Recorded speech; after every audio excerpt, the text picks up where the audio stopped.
Hello, I'm Janet Cartwright. I'm a Stampin' Up! Independent demonstrator and I absolutely love my job. I am so glad you've come here to join me. This is day 4 of working with Playful Ghosts. This card is super cute. Love it. Let me turn you down. We will get started. Couple of new things that I've done. So I'm really kind of excited by that. Okay. Today I am using Lemon Lolly as my background, as my card base. So let's just get that nice and firm. I'm only using one layer today. Oh my goodness, what's up with me? One layer, and we're going to do some fun things with it. As you can see, my desk is full, completely full, but I've had so much fun figuring this card out. On this, we're going to take our blending brushes. We're going to use purple and we're going to use Night of Navy that I left off to the side here. So we're going to use both of these. Let me get some more room here. Is anyone else like me? When you start creating, everything just keeps coming and coming till you have just a little square to create with? Oh yes, that is so me. I just get so involved that everything just keeps piling up and piling up. But I know where everything is, right? It's on my desk. There is our Night of Navy. And then my purple, I chose Gorgeous Grape.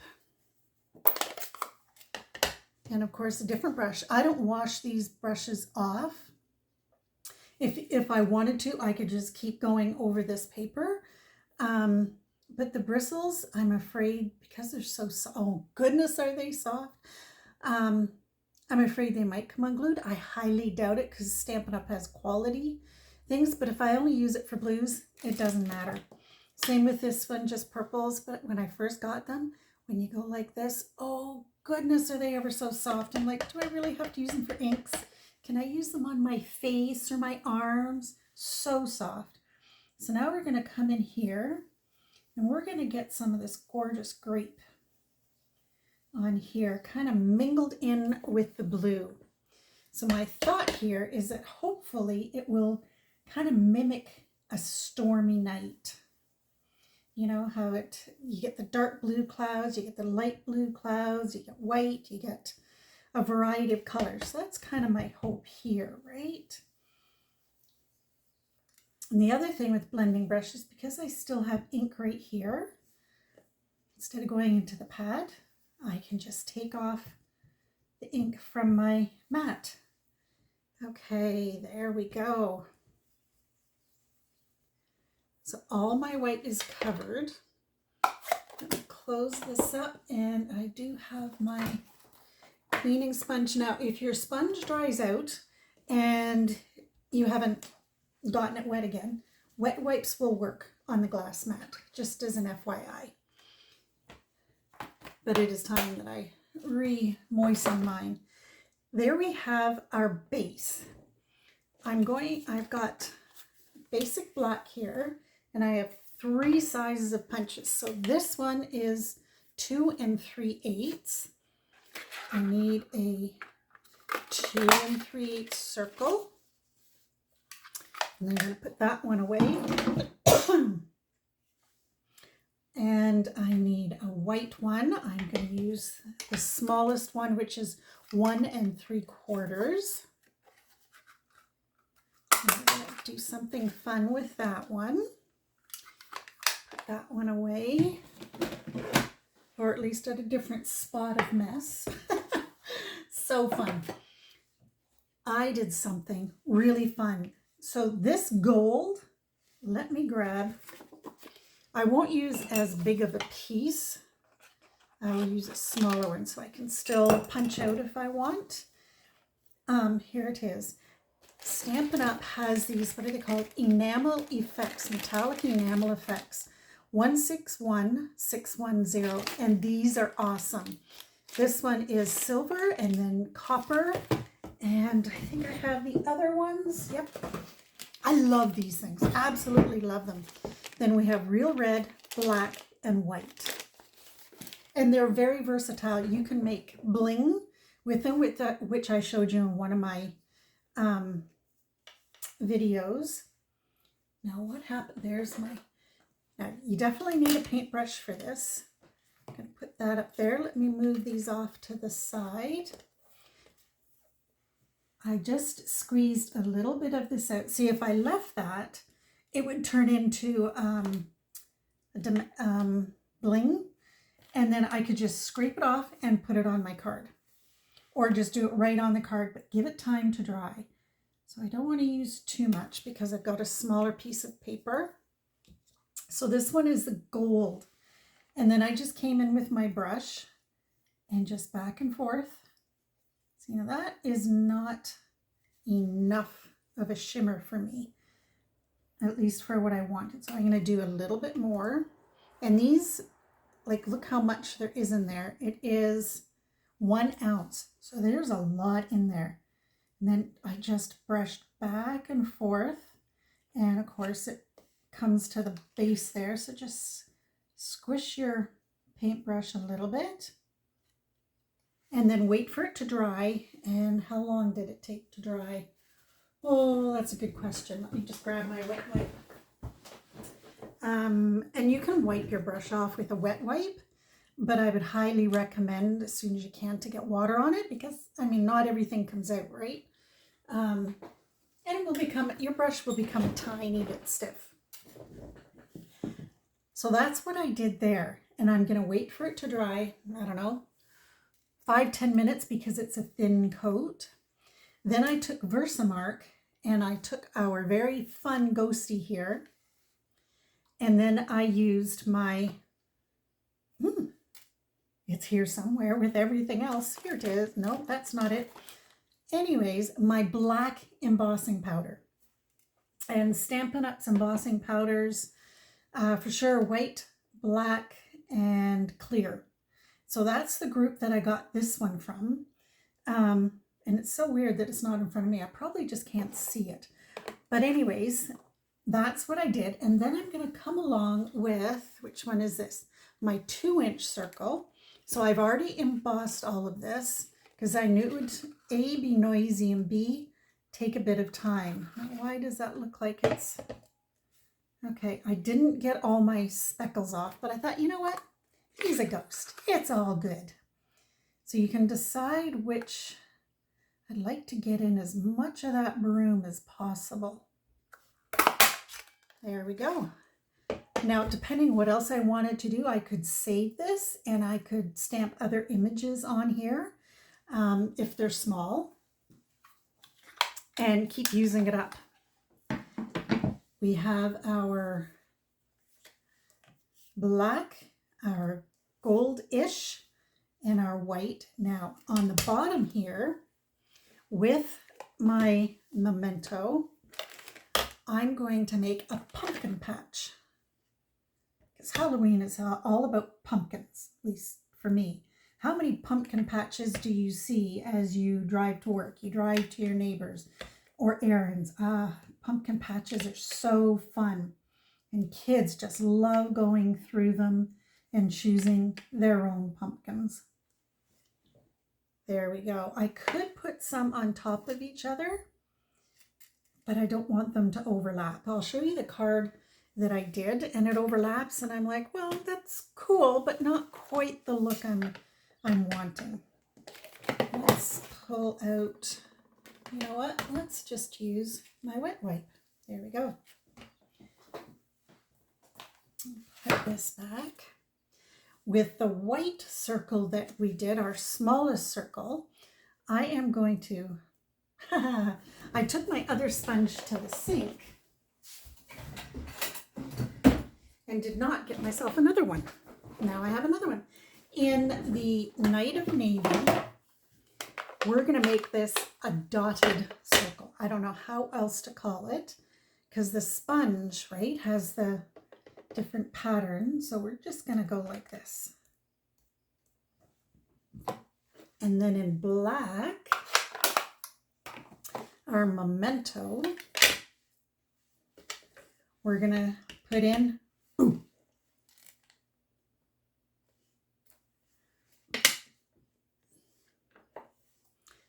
Boo, such a fun word. You got to be careful who you say it to, because you just, some people scare super easy and you don't want somebody to fall down because they got startled. There's our boo. And then we have our black circle and our goldish ghost. The other thing I'm going to do with the edges of this, I tried this and I liked it. So we're going to do it on this one. Now there's the blue side. I'm going to get a fresh side and I'm just going to edge it. Give it like a finishing touch.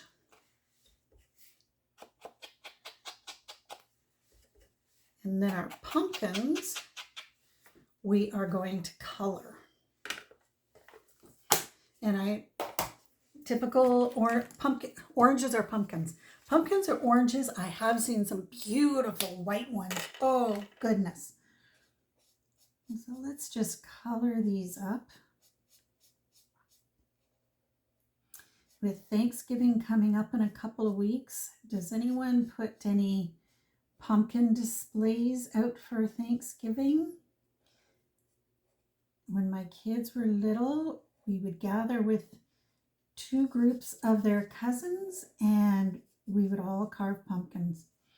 They were all artistic and so fun to see them all gathered around, how they talked with one another, got ideas from each other, and just had so much fun. I'm just going to turn this around, make it a little easier. Now, because I did stamp in Memento, it shouldn't bleed. It depends on how much I color in that one spot. Pumpkin patches are so fun. There is a place close to me called Thamesville, and they have a maze made out of hay. And when it gets closer to Halloween, they have people that will jump out at you to startle you. But it's a whole maze made out of hay bales. And they pile them up high enough that you can't see, so you're definitely on your own figuring out this maze. It's really kind of cool and ingenious when you think about it. So my kids did that for a few years. I think there were other things there to do for all ages. But what a fun thing to do, right? Play among the hay and pumpkin patches. Go choose your pumpkins, and kids can have fun painting it, coloring it, or carving it. So fun. Hard to believe that October is here again. All right, one more pumpkin to go.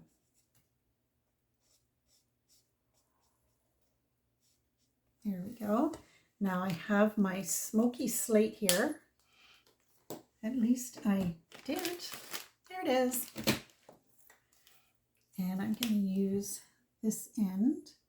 And our leaves will be in Granny Apple Green. Hopefully. Did I put that? I did. I put that over there.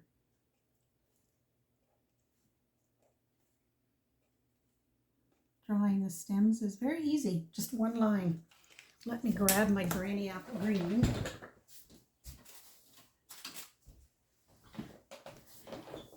See, it's looking like a nighttime scenery, which is what I was hoping for. That way the ghost shows up even better. A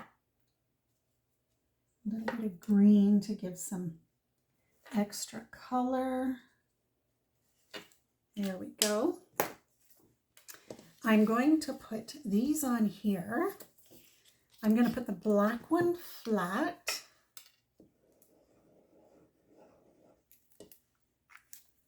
I'm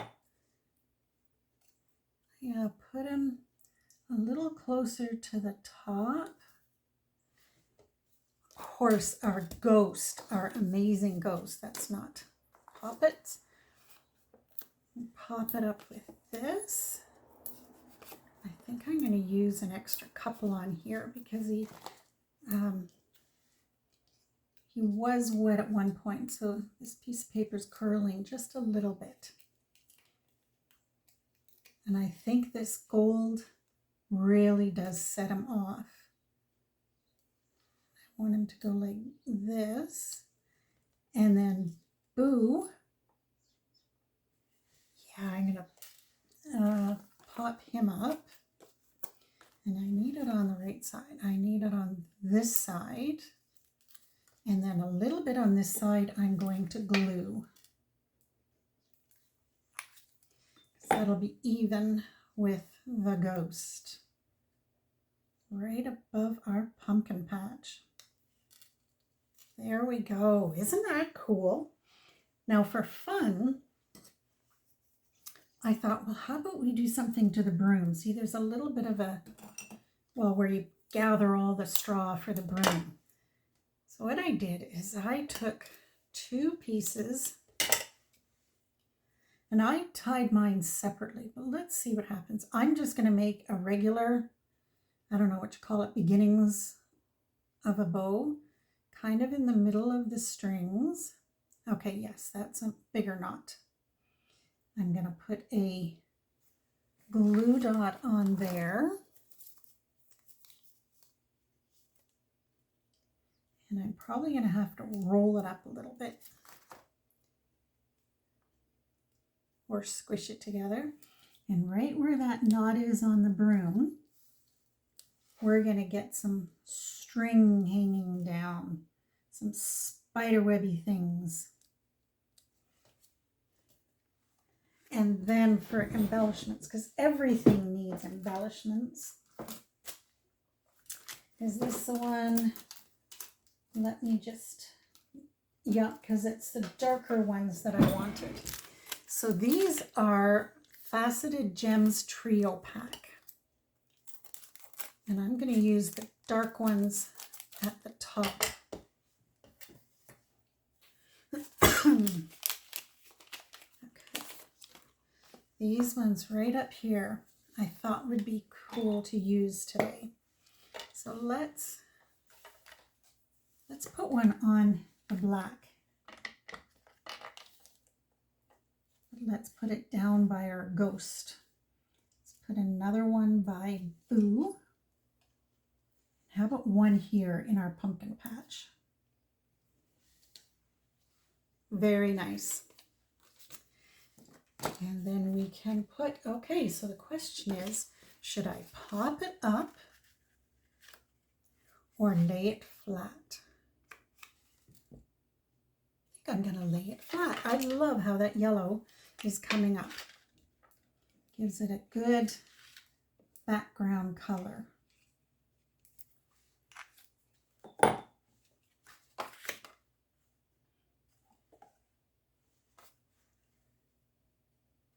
Very fun card. Love it. There we go. Now I need an inside piece. We've used Boo. How about Trick or Treat? And we'll use some more pumpkins. Whoa, that was too big. Let's use our little one here and we'll do it in black. Yeah, let's do pumpkins on the bottom. This time, let's put it down in the middle-ish, and I'm going to leave that open, and there are my pumpkins. I wonder, let's do 3. 1, 2, but then let's do the others down here. Make like a corner patch. Love it. Love it. And of course, being the inside, let's do it flat. Such a fun card, and using those gold metallics, so versatile, and they will last for a long time. So you can do so many things with them.